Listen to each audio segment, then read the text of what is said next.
Magandang araw sa inyong lahat at welcome sa aking channel.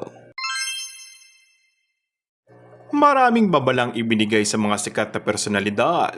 Ang tinaguriang Nostradamus ng Asia sa social media na si Madam J. Costura. Si J ay miyembro ng LGBT community at nakilala siya sa mga hulang nagkatotoo raw.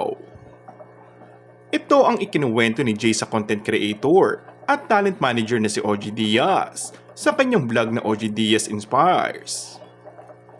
Nagbanggit si OG ng mga pangalan ng mga kilalang artista at kung ano ang masasabi ni Madam J. Unang binanggit ang pangalan ni Kim Chiu at Paolo Avellino.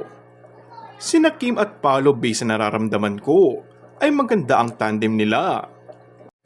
I can feel the chemistry at nakikita ko na yung totoong tambalan nila ay mauuwi talaga sa true to life na pag-iibigan. Actually parang sila na nga. Kinilig at tuwang-tuwa naman lalo na ang Kim Po fans. Samantala, obvious din talaga ang high energy at happiness ni Kim. Kaya naman ang mga solid Kim Po fans ay nagsasabing totally ay nakamove on na raw ng aktres sa breakup nila ng aktor na si Sian Lim. At pakiramdam nila, masaya na raw muli ang puso nito. Kung bago ka lang sa aking channel ay mag-subscribe at pindutin na rin ang notification bell. Maraming salamat!